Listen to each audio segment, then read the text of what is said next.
नमस्कार। आप सबका स्वागत है।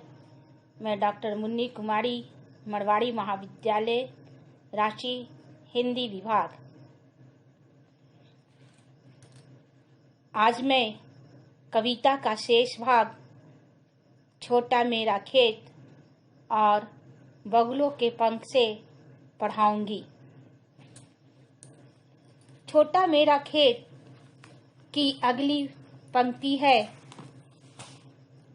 झूमने लगे फल रस अलौकिक, अमृत धाराएं फूटती, रोपाई छनकी, कटाई अनंता की, लूटते रहने से जरा भी नहीं कम होती, रस का अक्षय पात्र सदा का, छोटा मेरा खेत चौकोना। जब कवि के हृदय में पलने वाला भाव पककर कविता रूपी फल के रूप में झूमने लगता है तो उसमें से अद्भुत अलौकिक रस झरने लगता है। आनंद की अमृत जैसी धाराएं फूटने लगती हैं। वास्तव में किसी भाव का आरोपण एक विशेष क्षण में अपने आप दिव्य प्रेरणा से हो जाया करता है, परंतु कविता के रूप में उसकी फसल अनंत काल तक मिलते रहती है। कविता की फसल ऐसी अनंत है कि उसे जितना लुटाओ वह खाली नहीं होता, वह युगों युगों तक रस देते रहती है।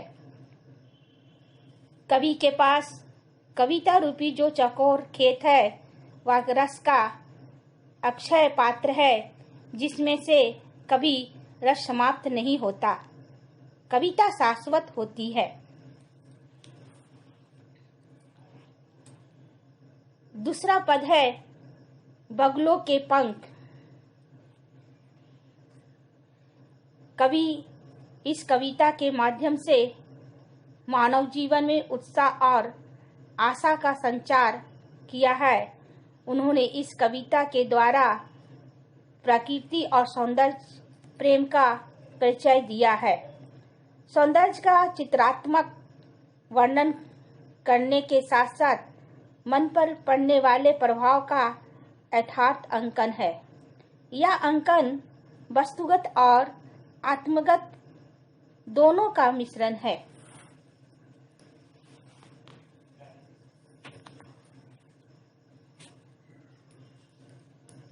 बगुलों के पंख की पंक्ति है।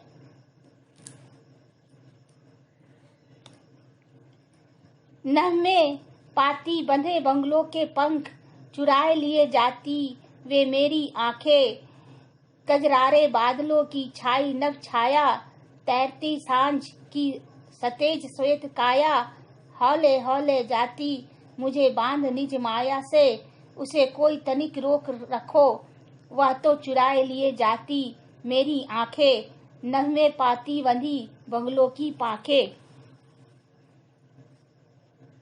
इस पद में कवि कहते हैं कि आकाश में बगुले अपने पंख फैलाए हुए पंक्तिबद्ध होकर विहार कर रहे हैं। उनमें इतना आकर्षण है कि वे मेरी आंखों को चुराकर ले जा रहे हैं।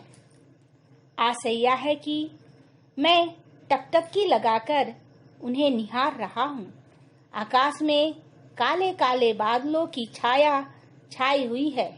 उसे देखकर ऐसा लगता है मानो सांझ की श्वेत कांतिमय काया विहार कर रही हो। यह सांझ आहिस्ता आहिस्ता आकाश में विहार कर रही है। कवि का भय है कि यह रमणीय दृश्य कहीं ओझल ना हो जाए। मैं इस दृश्य को देर तक देखते रहना चाहता हूँ। इस सुरभय वातावरण के बीच पंख फैलाकर उड़ते बगुलों की पंक्तियां मेरी आंखें ही चुरा लेगी। इन्हें रोको, मैं इनके सौंदर्य में डूबा जा रहा हूँ। कवि प्रकृति सौंदर्य का मनोहारी और भावानुकूल वर्णन करते हुए अपने प्रेम का वर्णन इस कविता के माध्यम से किया है। पद में संस्कृत निष्ठ शब्दों का अधिक प्रयोग के बावजूद भी कठिन नहीं है। कविता में शब्द चित्र का और उपमा अलंकार, रूपक अलंकार तथा पुनरुक्ति प्रकाश अलंकार का प्रयोग किया गया है। यह कविता समाप्त हो गई है। धन्यवाद।